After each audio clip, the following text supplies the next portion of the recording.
So this video is just the final summary of the past few videos that we are discussing about ERstress and how this PDE4 inhibition and FCPR03 works in the similar way to reduce the ERstress. So in this video we will discuss a condition that will lead to ERstress and how this PDE4 inhibition and the help of, and we can say, and the inhibition of this PDE4 might prevent that triggering of this ERstress. So what happens, sometimes people might face a problem in which there is not adequate blood supply or blood supply in some part of the organ. So that condition is called ischemia condition. So what happens in that case is that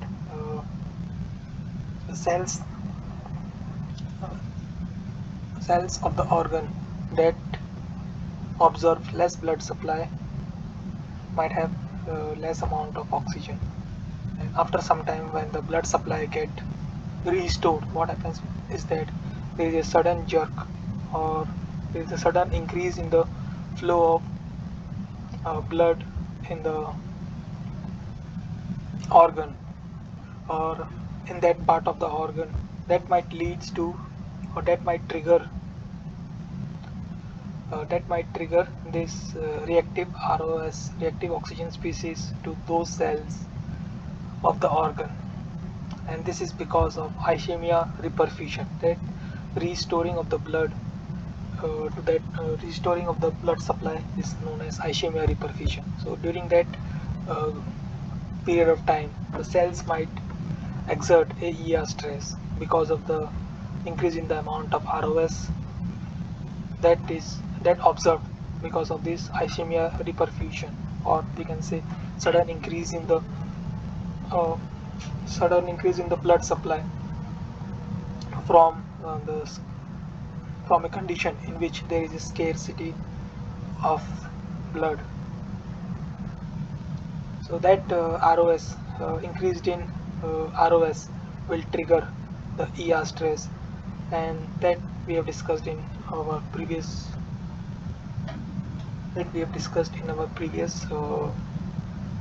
videos, that the proteins that are involved in the ERstress got increased.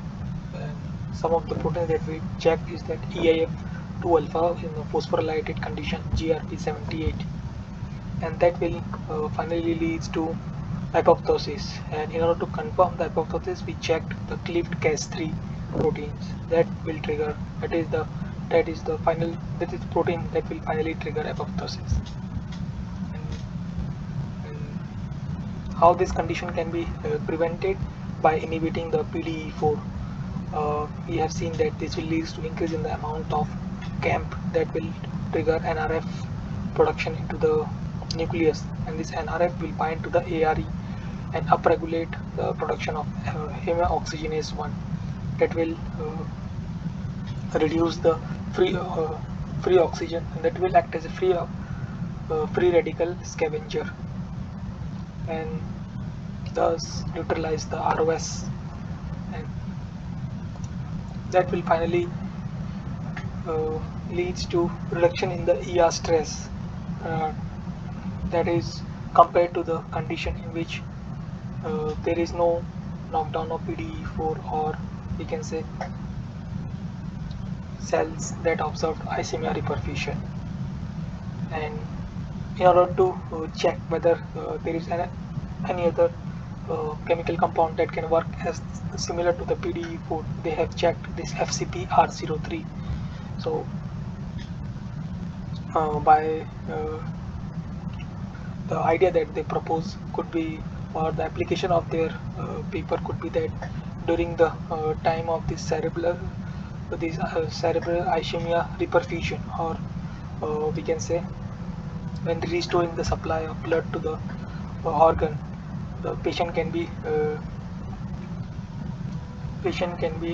injected with this FCPR03, so that their organs might not, or the cells in that part of organ might not phase might not suffer that much exaggerated ERstress, or the ERstress could be reduced on those kind of cells. This could be one of the application. However, we need to check what are the other side effects of FCPR03 on the patient. So this is one of the application of the paper that we have discussed in our last few videos. So if you need to understand or summarize this whole story, you can go through the reference that has been provided in the description. That's all for this video. Thank you for your time.